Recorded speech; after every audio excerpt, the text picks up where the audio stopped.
Hello everyone and welcome back to the Nameless Nation. Today we will be taking a deeper look at the origins of Marvel's Aquaman, Namor the Submariner. The story of Namor begins when his human father, explorer named Leonard Mackenzie, uses explosive charges in the process of discovery that inadvertently causes damage to the underwater city of Atlantis.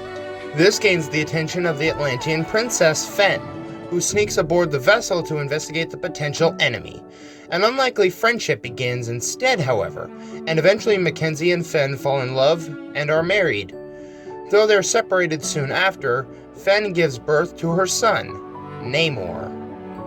Namor's name means the Avenging Sun in Atlantean, and he certainly lived up to it. As a young prince of Atlantis, his mutant powers of flight manifested during his youth.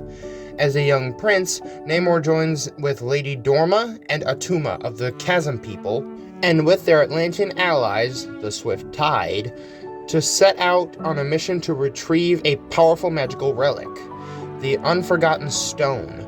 Though when they find it, it releases a dark eldritch energy that corrupts their allies from the Swift Tide.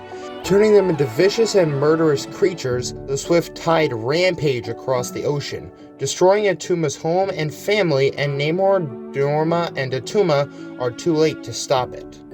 Coming back into possession of the stone thanks to Dorma's pet fish, it seems like the mission was worth it. But it kicks off an unbreakable rivalry between Namor and Attuma that would last for a century. As he grows into adulthood, he frequently leads attacks against the surface world for their perceived transgressions against his people. Huge destructive battles against Jim Hammond, aka the First Human Torch, are frequent, as well as massive wars against the military. Namor wants the surface world to know that Atlantis would not be to trifle with. During World War II, Namor allies with members of the surface world for the first time, sensing the danger for all of humanity should the Axis powers win.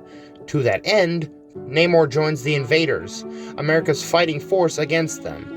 Together, the Human Torch, Thomas Raymond, aka Toro, Steve Rogers, aka Captain America, and Bucky Barnes, later known as the Winter Soldier, among other heroes, he helps fight the Axis around the world. Namor also fights alongside a similar team, the All-Winners Squad, after the war comes to an end. But his turbulent relationship with humanity remains far from settled. Namor is stronger and tougher than most any human or Atlantean. He can go toe-to-toe with some of the strongest beings on Earth and come out unscathed.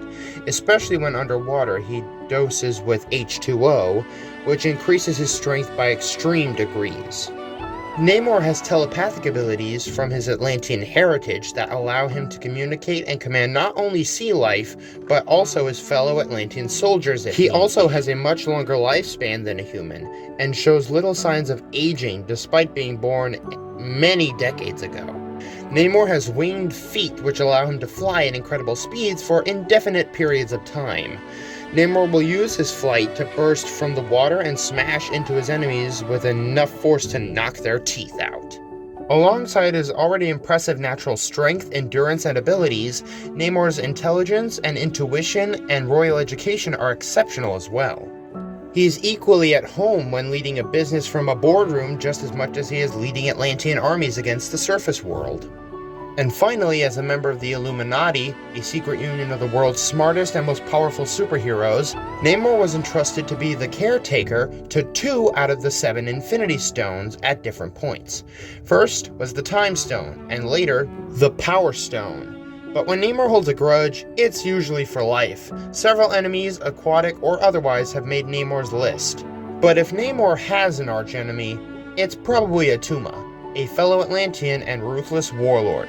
He believes himself destined to conquer Atlantis, and he has attempted it on multiple occasions, succeeding more than once. But during the most recent attempt, Attuma is stopped by Robert Reynolds, aka the Sentry, aka Marvel's closest counterpart to Superman, who kills Attuma unceremoniously. Namor only considers fellow monarch Victor Von Doom, aka Dr. Doom, archenemy of the Fantastic Four, one of the few humans who he can have a mental and physical equal with. Though, as you would expect, this concession is not quite returned by the egotistical Doctor. They are allies at times and bitter enemies at others, but each earns their other's respect in some form or another. Just after the Kree-Skrull War, several of Earth's greatest minds joined together to create a secret superhero group called the Illuminati. Their goal was to monitor all dimensional rifts and examine what could be the biggest threats to their Earth. Namor is a founding member of the Illuminati alongside Reed Richards, aka Mr. Fantastic, Tony Stark, the Iron Man, Charles Xavier, leader of the X-Men, Dr. Stephen Strange, the Sorcerer Supreme, and Blackagar Boltigan, aka Black Bolt, the leader of the Inhumans. During this time, however, Namor was also playing both sides of good and evil.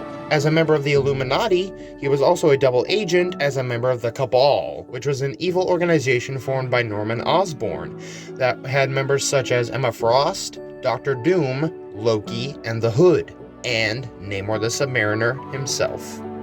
When part of any Avengers lineup, many of the other members protest his membership, as Namor is infamous for being a bit of an unstable anti-hero, flip-flopping between hero and villain. But me personally, I think of Namor as a villain who's willing to work with heroes if it serves his people or himself. And yes, he's been a member of the Illuminati and the Cabal, but he's also been members of other teams such as the Defenders and the Avengers. But usually he's a solo character. But if there is a fight to be fought, you can bet everything you have that Namor will be on one of those sides to fight for his people. Thanks everybody so much for watching. I hope you enjoyed the video. If you did, don't forget to like and subscribe, and comment down below if you want to see Namor in Avengers Secret Wars. See you guys next time.